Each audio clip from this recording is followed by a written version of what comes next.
Welcome to this explainer. Have you ever actually stopped to think about the massive variety of programming languages running our modern world? I mean, from the apps you tap on your phone, to the massive servers running global finance, down to the web browsers we literally use every single day, there isn't just one magic language doing all that heavy lifting. It's like a giant puzzle. Today, we are cracking open the digital toolbox to decode these programming languages and figure out exactly how they run our world. Okay, let's dive into this. A question I hear all the time from people just getting into tech is, why do we actually need so many different ways to talk to computers? Like, why isn't a single programming language enough to say, build a website, run a high-speed video game, and send a rocket into space? The short answer, because different jobs require completely different tools. Just like physical tools in a workshop, developers need specific languages for specific jobs. So here is our agenda for today. 1. The digital toolbox. 2. The system foundations. 3. Building the modern web. 4. Enterprise and data. 5. The versatile giant. And finally, 6. Which will you choose?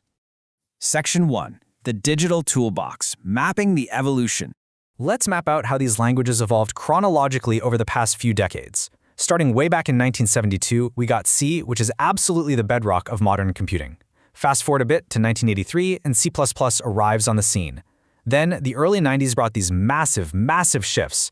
We saw Python and HTML in 1991, followed super closely by Java and JavaScript in 1995.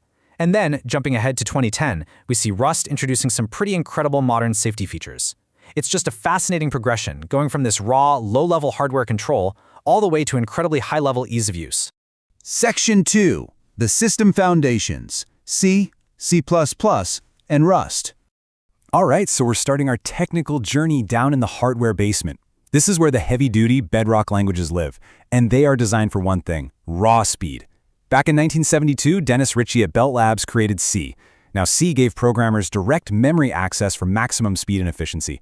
That's exactly why it was used to build the foundations of Unix, Windows, and Linux. Then in 1983, Bjarne Stroustrup expanded on this with C++.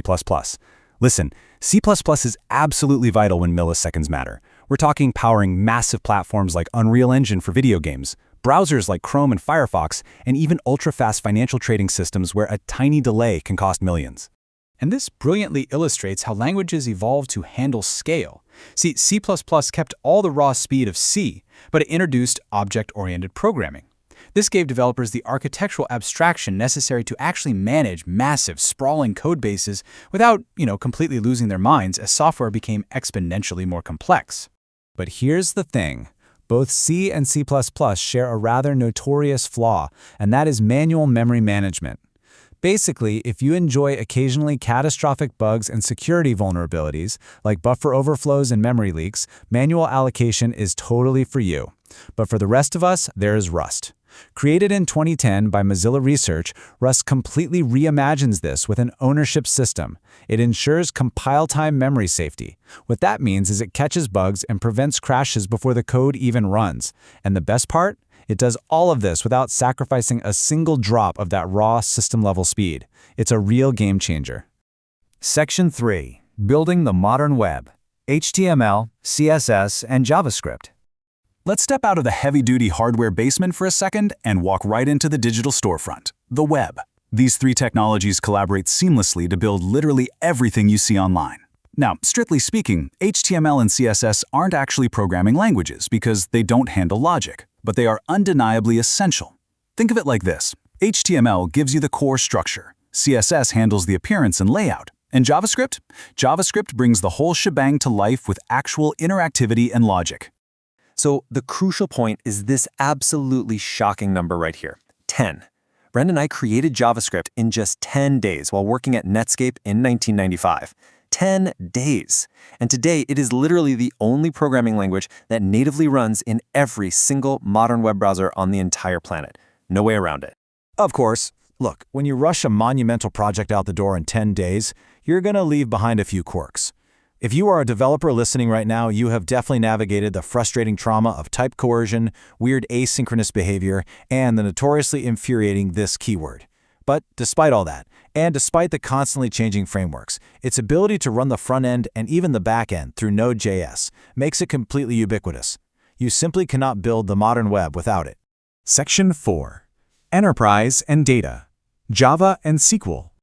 Let's slow the pace down just a bit to look at the heavy lifters that are out there managing corporate networks and absolute oceans of data.